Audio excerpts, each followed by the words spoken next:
Welcome to episode. Let's have some fun. Episode 31 is on the books here. This episode 31 of the Ill Noise podcast. I am here with my beautiful, amazing, better half. Neha, how you doing today, babe? I'm doing great, Joe. And I wanted to mention, big news. On Tuesday, we will be featuring a new segment to the show. Yes. The Ill Noise Business Playbook. And our first episode will be the first interview with the Curated travel collection.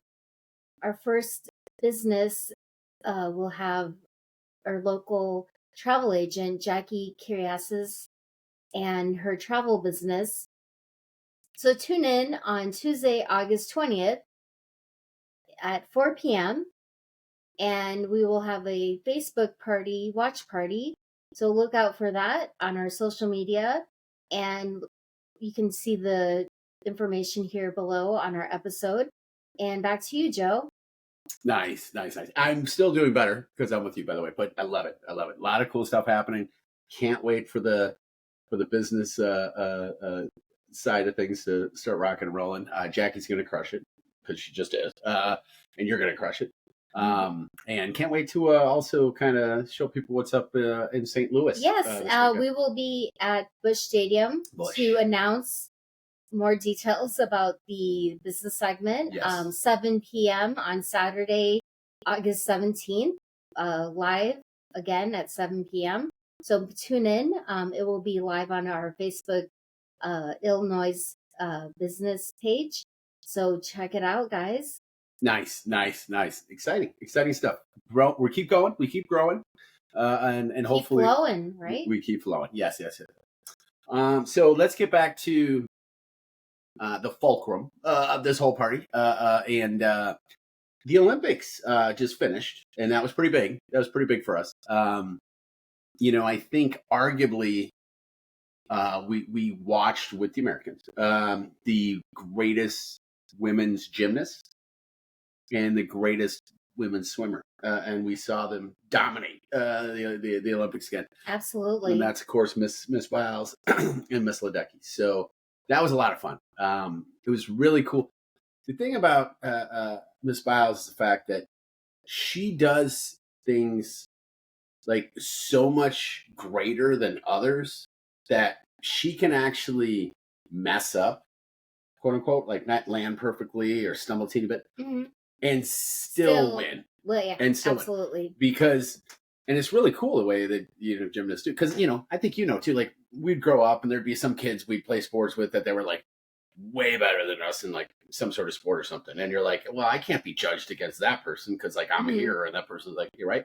And that's kind of Simone Biles. Like everyone's kind of like here, and then she's like here. Like it's really intense. So it's cool seeing her kind of overcome her mental demons from the last Olympics too. Kind of have I can't remember exactly what they call it. It's like it would be the yips in baseball, but like something where it was like a mental blockage where she tried to do something and it didn't work out so well, and she realized like, keep doing this, I could like kill myself or something. So she kind of struggled with that last Olympics, and then to see her come on top, dominate, be such a cheerleader for her teammates and even actually just other gymnasts in general. There's an iconic photo of the three women of color that all won medals, and her and another USA were actually silver and bronze, and the winner was from another country, and they were kind of all like the two U.S. Women's Olympics were kind of like putting their hands together, kind of giving her props, like kind of like like, oh, we're not worthy. Like it was really beautiful. It was really beautiful. And Katie Ledecky, I'll tell you, like somebody, both of us that have enjoyed Michael Phelps on the male side just dominate, and the GOAT of certainly of men's swimming, probably of all, I don't know how many have 23 gold medals like Mr. Phelps has, but see Katie Ledecky just obliterate people and stuff like that. That was really, really cool to see. Now, truthfully, if you've been following this, you know that we kind of like baseball, kind of like basketball, kind of like football. Those are kind of our jams. And so the women... But over the next year, I think we should definitely get more into hockey and also attend a couple games. Yes, because Connor Bedard's on the Hawks, and we will. by the way, because they have. And other teams as well. Well, I care about Chicago. That's me. You know, you Well, you're a Kansas City fan, St. Louis I'm fan, all that stuff. open-minded. Well, yes, because you were, I know you were born in Chicago, but you kind of like, grew up where like. Right, and There's my a lot parents are from India, so I just have more, roots. That has nothing to do with whether you like the Chiefs or the Cardinals because mom and pop are from India. No. Like there's no correlation at all. No, but you're more hardcore Chicago. All Chicago. My family's from Chicago. Yeah, my father was from the south side. My mother's from the north side. And your parents are from Chicago, yes. But my parents are from India, yes. so I'm just more right on. Hey, sure, let's spread. Sure, sure. You're doing all this stuff, but I'm with you. Anyways, back to basketball. Thanks for the transition. Appreciate that. So the women, once again, won their 8th straight gold medal, which is insanity. What I believe the greatest basketball team that was ever assembled was the men's 92 Olympic team, aka the Dream Team, led by Michael Jordan. It had Larry Bird on it, had Magic Johnson on it, Scottie Pippen on it, Charles Barkley on it, Karl Malone on it, John Stockton on it. It was insane. Clyde Drexler. It was amazing. I mean, at one time, David Robinson, Patrick Ewing. It had the best. It had everybody. 11 of the 12 players on that team made the Hall of Fame. The one player that didn't was a guy named Christian Laettner, who was a college guy at that time, was probably the most decorated college basketball player of all time. So they were amazing. But so the reason I'm mentioning that on the men's side. Yeah, but why I'm mentioning that is the women. But you have to say on the men's side. But the women have basically since then just been like winning gold. So it's pretty amazing. What's really amazing with all that too is that Diana. Not just like the women. Who's the most decorated female? Exactly. College. Most decorated. What do you? In what way? For college. This has nothing to do with Olympic talk. So you did say that Christian Laettner. Yes. He was the most decorated. So the most decorated women's player is probably Cheryl Miller. Reggie Miller's sister, who used to kick his ass all the time. Growing up. She's like she used to actually she scored 100 points again. She actually kicked all the guys' asses apparently, like in the neighborhood and stuff like that. So yeah, well, that's cool. Kudos to you. Yeah, let's give props to Cheryl Miller. We have to recognize she got injured. The female side. She got injured at the end of her college career, so she never played after that. But she was like so. And she was a good coach. She was a wonderful. And in the men's Olympic basketball style, we've mentioned this guy before, but in my lifetime, there's only truly been one guy where I've looked at and said, okay, no one's ever been able to shoot like this guy. Shoot the basketball, which is really the most important trait in basketball, scoring, right? And when you can shoot from the range that Steph Curry consistently can and has been. He's already the all-time leader in 3-point shots in NBA history. And to watch him, this is first Olympics, by the way. We watched this, and I know you and I, and it was one of my favorite moments that we've had watching the sporting game. That game, the semifinals against Serbia, led by Nikola Jokic. Yes, the Joker. I'm not going to do it. That's perfect. By the Joker. They were down by 17 going into the fourth. The only reason they were even in the game at all is because Steph was just crushing it throughout the whole game. Fourth quarter comes, and then we just watched it, and they came back, and they won, and it was really exciting. And we were both like, we were like standing near the TV, like, come on, guys. It was like it's scary there for a second. I thought it will probably be one of our best, or most, not best, but favorite sporting moments, because it's one of our first, most enjoyable moments. That was up there. I'm sure there's gonna be more. No, that was up there because we've enjoyed watching sports forever, but just like the intensity and I mean, oh my god! But then just because we love the players, so many players. Well, I'm from America, and just because this year I got so much into basketball. Yes, and then Steph Curry, the greatest shooter that God ever made. They played the gold medal game, and then Steph goes, "What I did last game, that was cute." Flash. He hits at the end of the game. He hit 4 3-pointers in a row at the end to end up the game. But the last 3, he hits an amazing shot. The whole, and by the way, France is like looking like hey, we ain't scared. They're led by Victor Wemby, who is going to be the best player in the NBA. Maybe next year. Like next year. Maybe next year. Or the year after. Or in 8 months when they start again. Yes, he's insane. But that last shot that Steph Curry made in the gold medal game to put it out of reach. What I love is Kevin Durant has the ball. Kevin Durant is one of the greatest players of NBA history. LeBron James is to the left of Kevin Durant, so one guy over from Steph. Kevin Durant gives the ball to Steph. A couple guys come. Steph gives it back to KD. KD throws it back to Steph. Steph goes. There's a shot that's just like they did it briefly where you see KD next to him, and KD's just got his hands down like, dude, I don't want that. It's Steph. I played with him. We won 2 championships together. I know who that man is. Another shot of what some young people think is the GOAT, and he's an amazing player, LeBron James. And LeBron James is literally like Steph, I'm open, pass to me. And Steph instead, after making multiple 3-points in a row, his last 3-pointer, he's got 2 guys crushing on him. He kicks back, and it was just beauty. It was art, and it's why I love sports so much, and why I love Steph so much, because it's like... Well, he is totally clutch. He is the definition of clutch. There's no doubt about that. So that was amazing. It was great to see the men's team win their 5th gold medal in a row. It was cool seeing Steph and KD and LeBron all play together. It was the first time all 3 of them had ever played. Of course, Steph and KD played together for 3 years.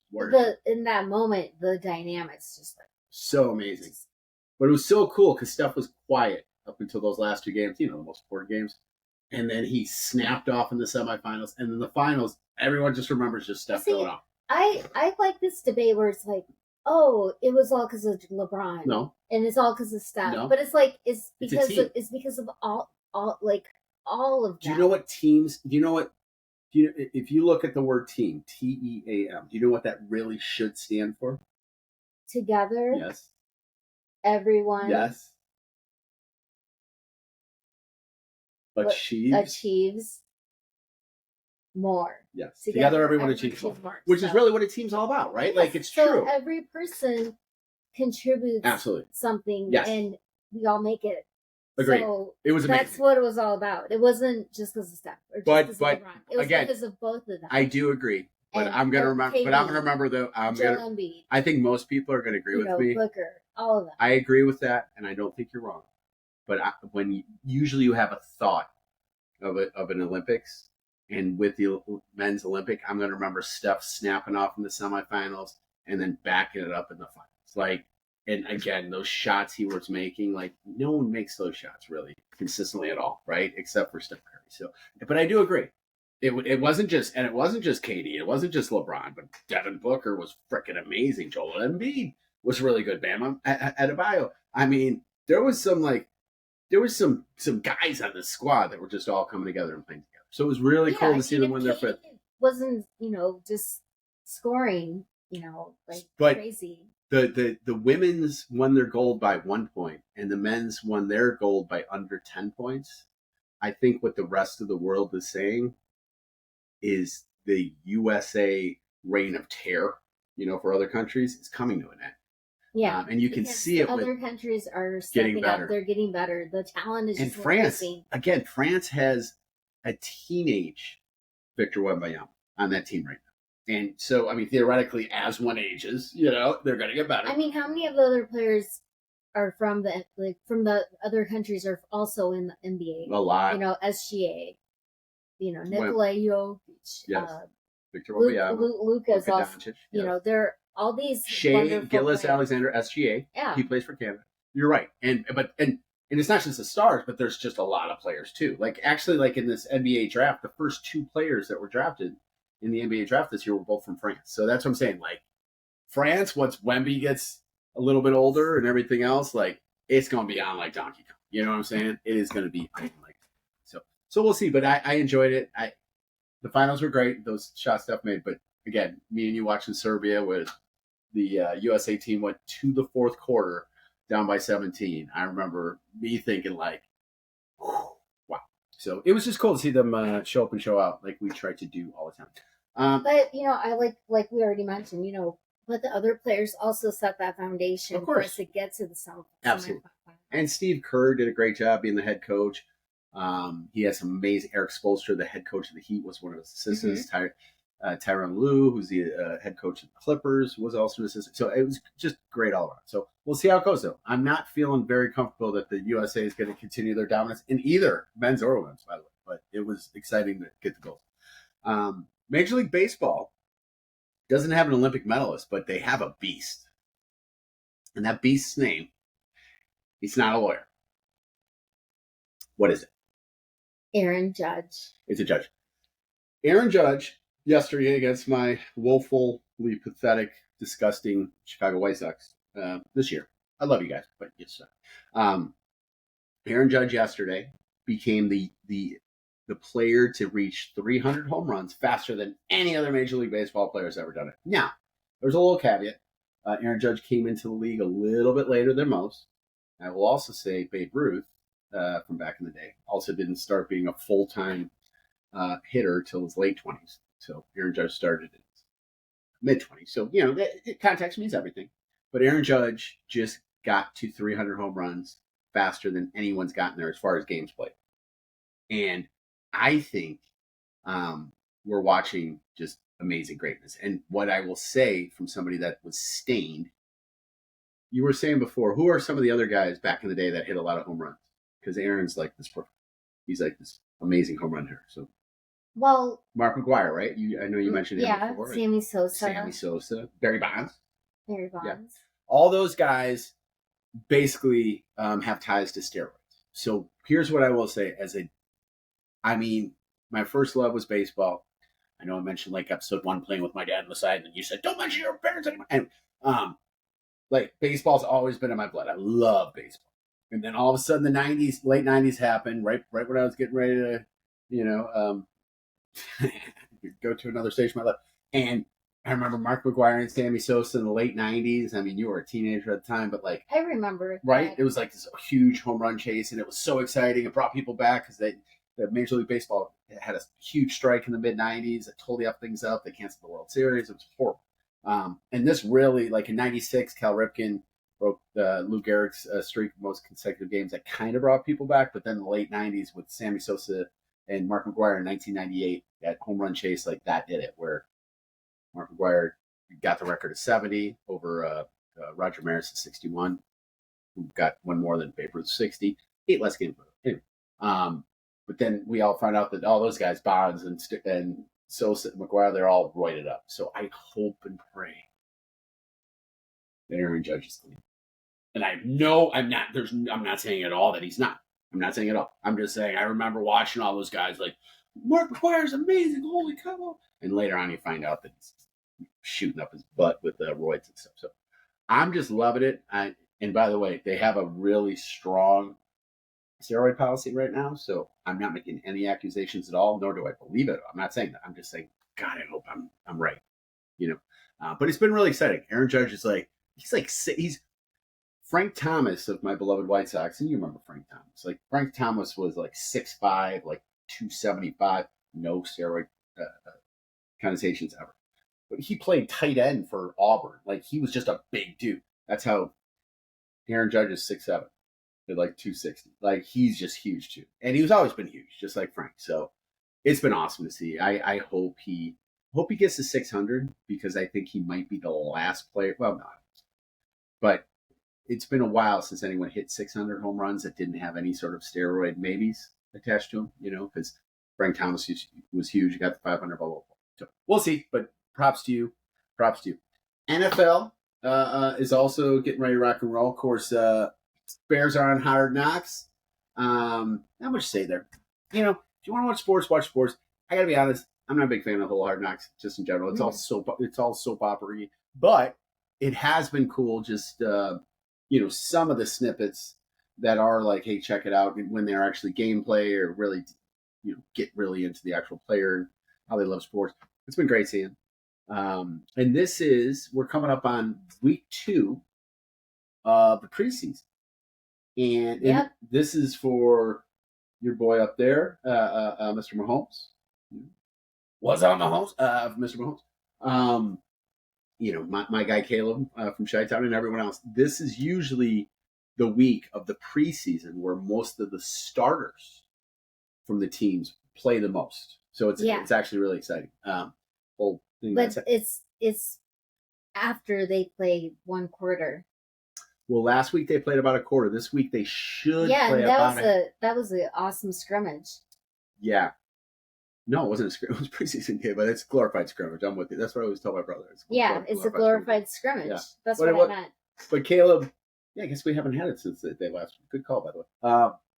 There's a lot of highlights that happened last week. One thing was for the Bears, and I loved it how he passed it off to DeAndre Swift. Yeah, Caleb looked great, and he threw it to that other guy, DJ Moore. Yep. That was an amazing pass. He also threw another amazing pass. He's like a mini Mahomes. Well, I hope so. I mean, listen, I want him to be. If Mahomes is not doing it, I want Williams. Absolutely, Caleb Williams to do it because, I got 2 routes to the Super Bowl. There you go. Well, and Caleb's hero growing up. Remember, he's a young man. His hero. Hey, I'm doing it. There you go. Tell us. Caleb's hero growing up was Aaron Rodgers as well, and a lot of scouts will tell you. Man, is that the mistake of the century? No, Aaron Rodgers was phenomenal. He was, but like now, he's 40, coming off an Achilles tendon. He plays for the Jets, so even if our boy Mark's watching this, he won't get. But I mean, Aaron Rodgers is 40 years old. Coming off an Achilles. It's just NFC trash talk. Yeah. Any Illinois trash talk that you've seen on that NFC trash talk thing from Illinois is not from me. So it's only from one of the parts of the Illinois podcast, not from the other. If any of y'all want to argue with me about anything there or anything else, not argue, debate. Let's say debate, because I don't like arguing. Everybody gets, everybody's feelings get hurt with it. No, let's debate. You want to talk a little trash, let's talk a little trash, But hey, listen, I just hope Caleb continues to. It seems very much so like he's ascending, almost like a phoenix. Well, someone said that who's the Lions quarterback? Jared Goff. They said that Goff was the number 1 quarterback in the NFC North. I'm sure that was a Lions fan. Caleb Williams was the bottom one. Then that's definitely a Lions fan. I think most people would say, truthfully, that it's Love, Goff, Williams, and my Minnesota's guy because they're rookie JJ McCarthy from the he got hurt. Illinois. He's out for the season. Yeah, he's out. That's out. Yeah, it's we unfortunate because we've dealt with our own injuries throughout the years, right? So I thought we should point it out, like the quarterbacks in our division. Yeah, but that's just what a Lions fan says. I've seen many where they say like it's like Packers fans will be like, well, it's Jordan Love, then it's the Packers backup. Then it's Goff. Then it's Goff's backup. Then it's Minnesota's backup. Then it's Minnesota's backup to the backup. Then it's the Green Bay Packers emergency quarterback. Then it's the Lions, one of their fans that if everybody gets hurt, he can play. Then it's Caleb. So I get all that. And that's all BS. That's all BS. But we'll see. I mean, I'm stoked. I'm stoked about the season coming. I'm stoked about Caleb's potential because that first game, woo! And this is what this is the national media too, because I don't just like listen to Chicago radio or just Chicago media and TV or look it up online. Like it's national. Like pretty much everyone was like, yeah, that guy looked like a quarterback. Like that guy looked like he knew what he was doing. Many people said he already looks more decisive than our last quarterback. I'm surprised that you put Love before Caleb Williams. I'm saying what people would typically say. I mean, truthfully, it should probably be Goff, Love, Williams because Goff's been in the league for like a decade. He's had multiple Pro Bowl seasons. Love had one season where throughout half the season he was good, and Caleb's never played in the NFL. What would you put the rank? Caleb, Jordan, Jared.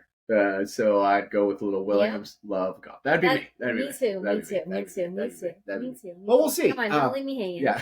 Oh yeah. Come on, that was. We talked about that a long time ago. Yep. Don't ever let someone leave a brother hanging. Or a sister or a wife, or you don't want to do that. But we'll see. We're both stoked about seeing preseason football, and we got some other exciting things happening. As we mentioned before, excited to go see that St. Louis game too. That's coming up. Now, I thought about this.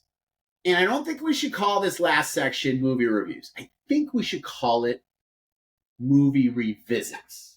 Because I'm done. I don't need to go see crappy movies in movie theater. I mean, I guess I will see a decent movie with you every now and then. But when we were on that whole thing at the beginning of our show here, and we're like, oh yeah, we got this. We were just going to see movies to go see. Yeah, that many of them weren't. I mean, seriously, if we really think back, I don't even remember which one really stuck. I mean, it really we kind of well, this one was less crappy than the other one. The Amy Winehouse movie, maybe top 3, I guess, and that wasn't really that and great. And the Bob Marley movie. Okay, we're music fans. The Bob movie. We're music and sport fans. And there was another one that we enjoyed a little bit too that I can't remember. But anyways, that's neither here nor there. What we will do though is movie revisits, and this week, if they're at the drive-in, even better. I have no idea why you would even say that. I don't know what that has to do with anything. Why can't we go to see a revisit movie at the drive-in on a summer night? I know, but that's what this section is called, honey. Of us revisiting a movie that's our... But I'm saying we could go see an old movie at the drive-in. Sure. Okay. Yes, you're right. We can. Drive-ins are great. You can bring a bunch of crap in your car and have fun. It's pretty cool. It's actually pretty cool. This one though, this week, Good Will Hunting. Good Will Hunting, amazing movie.